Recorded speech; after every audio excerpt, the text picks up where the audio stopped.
Hello, chcem sa opýtať, či chodíte na kúpalisko, že na slovenské kúpaliska. Ale že, či by ste boli za to, že by slovenské kúpaliska, keď je takéto teplo, že by boli otvorené, že do októbra, tak. Lebo strašne je teplo, vieš, akože ja som zvyknutý, ja som pôvodne z Líbie a z Nigérie, ale proste taký bežný, obézny občan Slovenskej republiky, že proste to nezvláda to teplo, že musí sa niekde schladiť, že mali by ho podľa mňa otvoriť, víš? Jaký máš na to názor? Že mali by? Mali, ale zase dobre, a čo? Nie všetci chodia vtedy. Jasné. Sa im neoplatí mať otvorené. Dobre, a čo by si im teda odporúčala, že si taká inteligentná, že kde by mali ísť teda, keď nemôžu sa ísť okúpať, že do kúpaliska?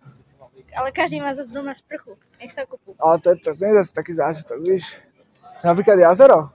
Ľudne, však na Slovensku je veľa dobrých jazer a keď To to otužili... Choď do jazera sa okúpať.